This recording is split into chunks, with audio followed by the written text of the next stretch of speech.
Hello everyone, this is Amo here, bringing you up a new Draft League analysis video, the first one of Generation 9.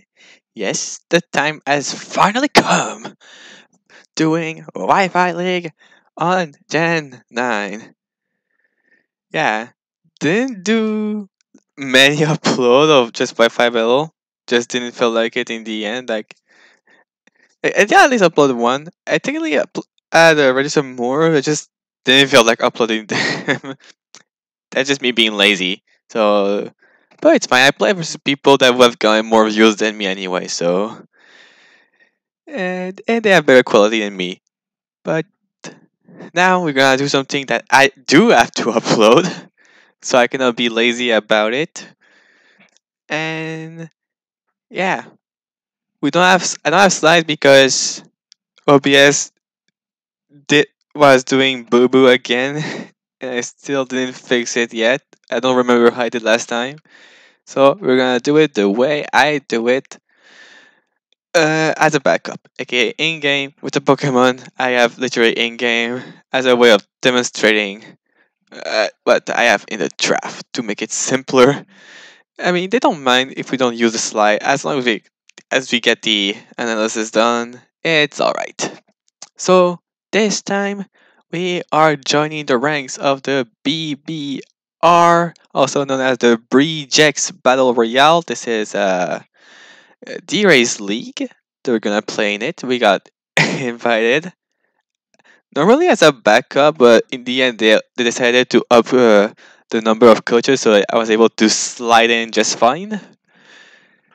And yeah, I'm not part of it. So the way it works, because as you know, it's the early time of Gen 9, aka there's like a limited amount of Pokédex, just like in early Gen 8. So to make things simpler, because we're like 18 coaches, we did two separate pools for the draft. So the Scarlet pool and the Violet pool. So technically pool 1 and 2 with the names of the games to differentiate them. And I was in pool Scarlet, I believe pick 6, which is not very good. Like the medal. I hate being medal. I want to be either early or N because we get better picked. We get better places to pick, but whatever. We have to rough with it. So yeah. So if you're familiar with Gen 9, there's a lot of super strong Pokemon available to the likes of Roaring Moon, Fluttermane, and whatnot. And being sixth, I was at least able to secure one of the most expensive one on the list, which you were able to just look at from the entire time, which is, well, exactly Dragapult. Yeah, we are early Gen 9. We want the strongest Gen 9 Pokemon because there's a lot of them. And then there's me going with Bolt. Also, so if you don't know, I kind of have like a little history with Bolt. By saying that, I really think that this one was overrated as hell in Gen 8, that is, of course, because at the point of Gen 8 there was like a lot of Pokemon available. But we are back in a limited decks. Every Pokemon lost most of their move.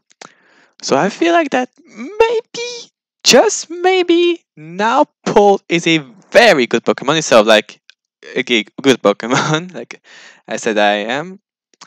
And on top of it, not only do we have to draft a certain amount of Pokemon, we also allow the use of terrestrialization in the league. So, sorry. So the way Terra work is that you have 18 points separated for Terra types only that you can spread on your Pokemon. So, like it can either be like you use it on one Pokemon with all 18, or like below 18, but you don't have any Pokemon that are very cheap that cannot fill their leftovers or whatnot. And then after you decide which Pokemon can, if the points allowed it, you decide which type they're allowed to transform into. That's the only type you are stuck with. So I decided to give it to Dragapult because I feel that this allows him to become finally more than just a very good one, but a very, very good Pokemon because now, by giving it Terra Ghost, I can run physical set as well. Both was mostly better with special set because his moves on the special side were just better. Like Dragontar is a very good move, but he has no good physical ghost type move. But with Terra Ghost, I can use Terra Blast as a way to use my physical attack because Terra Blast can be either physical or special depending of like what your highest offensive stat is. So now I can bring things like a Choice Bank Grapple, like you can see the item, little teaser of what I'm bringing for week one, spoilers, and yeah, I feel like that it's still a good Pokemon. Like its speed tier is godly. I feel like if I remember, only Electrode is faster than it. Even then, Electrode is not even pick, I believe, in any pool. So I have the fastest Pokemon in the entire league without any like Scarfer or Priority or boosted speed Pokemon, which is pretty cool. I said that because don't forget like all the Paradox Pokemon can all boost their energy, so they could be just get an automatic speed boost without being locked to like Scarf or whatever if they feel like it. But yeah, I feel like despite that, Rebel can exert so much offensive pressure. Now, like even the special set is still fine. Like the special set, I love the boost of Terra on the Shadow Ball. Seems like if you're Terra Pokemon, what type that you already are, you get like an adaptability boost similar to that. So yeah. So after all the time trash talking pulled in Gen 8, here I am using in Gen 9. All the turns at table. But okay, we take the time for my Pokemon. It's time to move on for others. I have like 11 Pokemon to go over, so we'll do it kind of quick, kind of fast, whatever. And next, yeah, so I realized that you can just see one after another for every pick on the left side because of how the the PC works. So just ignore it's there to keep the surprise. So yeah, the next pick is Quaquaval, which is the starter I actually picked for my playthrough, but didn't want to use it because I just felt like not using a starter this time. But Quaquaval is actually very cool Pokemon. Like it's a water fighting. Its stats are kind of like middle of the pack, except its attack being 120. And like it has also like a base 85 speed. But the secret in this Pokemon lies in signature move Aqua Step, which is a 80 base power and physical water type that raises its speed after every use, which already is a great move itself. And then there's is an ability of Moxie, granting an attack boost after every KO. So this like seems like the perfect sweeper at all. Like he has an attack that raises speed and its ability boosts attacks. So like you don't it's like you merely need setup. You can just attack and potentially just set up yourself alongside it, making it a very deadly Pokemon. And of course, it has like, all the coverage you need to hit certain checks you will need to face off. Like it learns Brave Bird, it learns Zen Headbutt. Heck, it also learns like a Ice Spinner. Those are very three great coverage moves to have on this Pokemon. And of course, support wise, you guys like Sword Dance and Bulk Up for setup. It also gets Roost, which is very useful for longevity. And what else can I say about it in this move? Because I know it learns pretty good stuff. I guess also like things like Aqua Jet can always be useful, or even Encore. You also learn Rapid Spin. I think I'm really gonna see it use Rapid Spin, but it's an option. It's always there. You never know. Also, Taunt and U-Turn are also great moves to have on this thing, making it very flexible, allowing for like choice sets, even like say like Choice Scarf, so that I can use things like Wavecraft for more power to get easy for more easy Moxie of things like that, or even Choice Band, so I can just spam Aqua Step for forever. So yeah, for me, it's a very fun Pokemon. I really want to use it because, like I said, I wanted to bench it for my playthrough, so I want to correct what I did there. And then next, going with a bit more bulk with Tinglu, one of the four Ruination legendaries of the game. So Tinglu is what we'll call a very amazing tank. Grounding Dark is a great typing together. Like it has quite a lot of weaknesses, but it also has very good strength defensively as well. like most notably making it very good against Ghost. So I have a very good answer against Ghost type for my Dragon Bolt to run away in case like if I'm scared of getting attacked myself, while also removing one of the few Pokemon that could be annoying to face against for my Bolt. Because like I said, there's two pulls, so I could at worst face another Tinglu, and that's it. And its stats are a thing of beauty. 155 HP, 110 attack, 125 defense, 80 special defense. Those are amazing stats. Yeah, sure, its special attack and speed are like 55, 45, but who cares? It's a tank. It doesn't need speed. It's a physical attacker, so it doesn't need special attack. And its move pool, well, it not I would say limited because it pretty much has all the things it needs to be a real tank, such as its stat moves like Earthquake and Throat Chop to do damage. Sad no knockoff, but whatever. Its signature move as one of the Ruination legendary being, well, Ruination, which is basically Dark type Nature's Madness. So pretty really good to have to compensate for the lack of offense. Access to both Staff Rock and Spikes, making it like a very good hazard setter. Taunt, which is always useful, but it's so slow. He's pretty much the move is pretty much just good for even slower tanks than him. And then also, most importantly, Whirlwind, which I think is very important to not just be a sitting duck and just make sure nothing can just sell up on it for free. And of course, other cool option being like Body Press, Heavy Slam, even Memento could work on it if I want to do allow Pokemon to sell up more easily. So yeah, it's gonna be a good tank. Also, by the way, its ability Vessel of Ruin nerfed the special attack of all other Pokemon, making its 155 80 special bulk even more nasty. So yeah, another Pokemon that I will be enjoying to use a lot. At least I hope.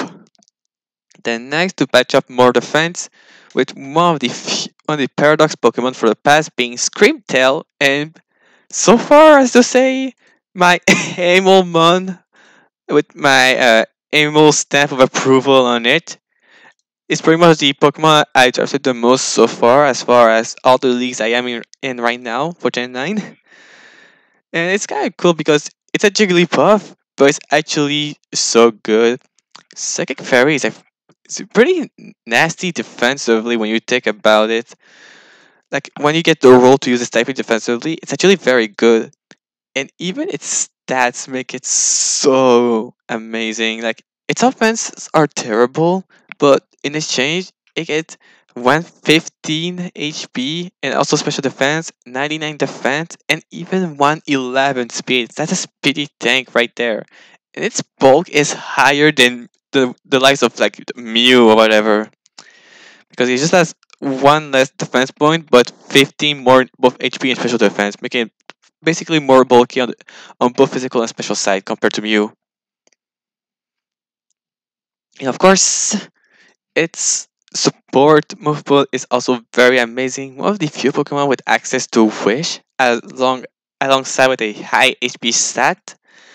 Moves like Encore and Disable, Baton Pass. If I want to use that for momentum, I can know Baton Pass boosting, whatever. And if I also feel like it even offensively could work because it has the bulk to get multiple boosts with like either bulk up or combine because it learns both.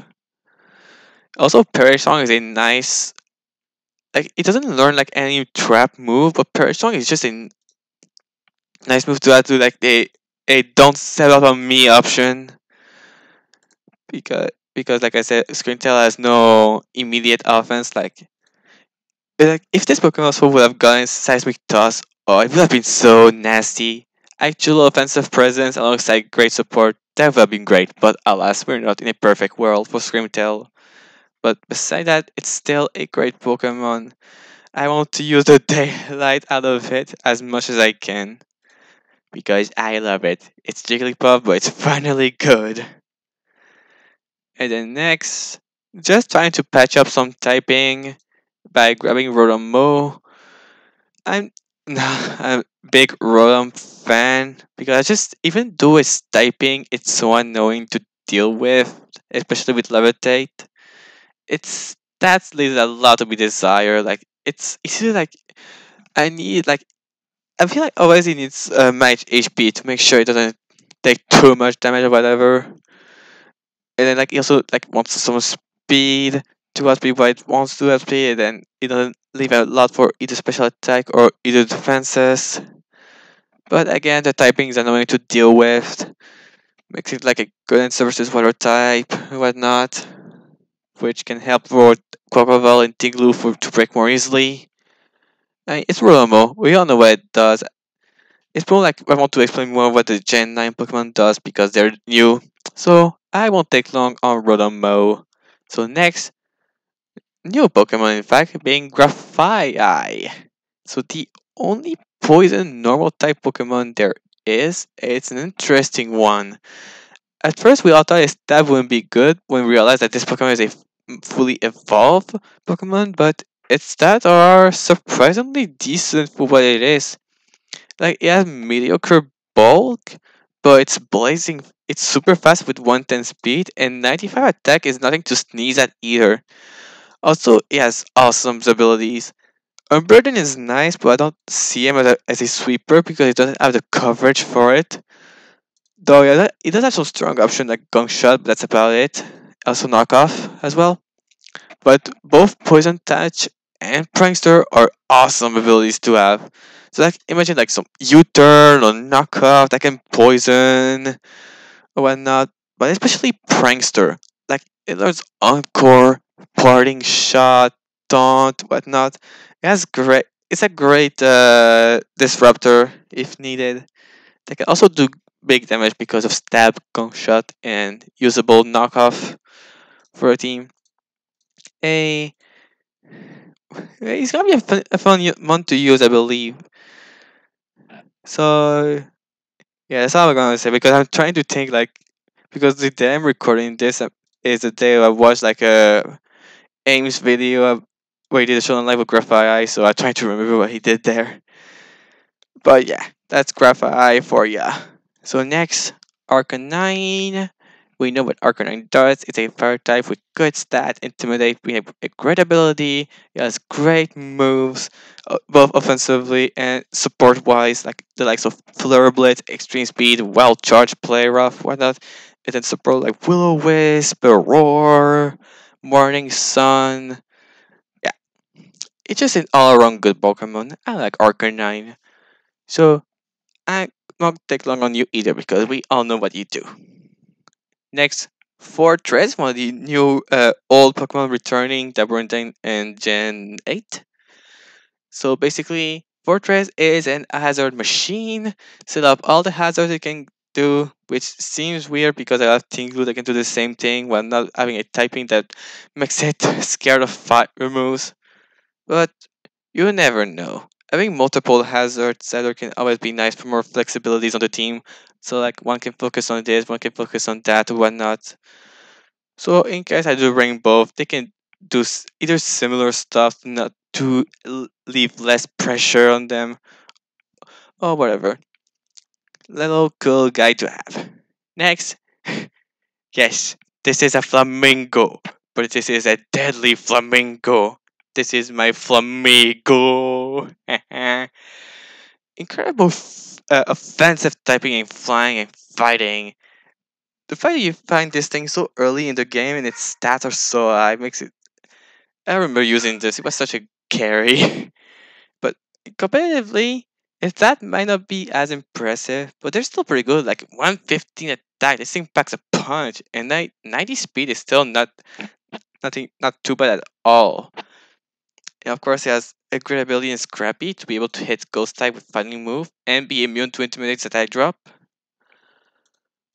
And but basically, this thing is literally baby Gyarados. Like its highest stats are attack and speed. It's fighting, flying. Yes, close combat, brave bird, U-turn. I believe it also learns sword stance, and even taunt, and also roost, which Gyarados doesn't. So yeah, for me, it's gonna be a fun Pokemon because it's literally a flamingo. Like who expect a literal flamingo? I guess all the things that we were seeing in the game. And then next, aha, joke's on you, I drafted Dragapult twice. Well, actually, no, it's because I drafted the iconic mascot of what of the Pokemon I like to use that other people doesn't, that supposed to not work but work because it's me. I drafted the penguin with the ice block himself, Ice Cube, but I play Scarlet, so it's a Virgin exclusive, and nobody answered me to trade me one. There's no bot, so I just put a filler on there. But I'm still gonna talk about Ice Cube because it is turn to be talked about. So first off, Ice Cube got some kind of a nerf in Gen 9. Yeah, you wouldn't expect that, but it's not really a direct nerf. It's more like indirect in my eyes, at least. That Hail got replaced by Snow, and instead of just damaging every non-ice type Pokemon, it raised the defense of every ice type Pokemon by 50%, which seems good.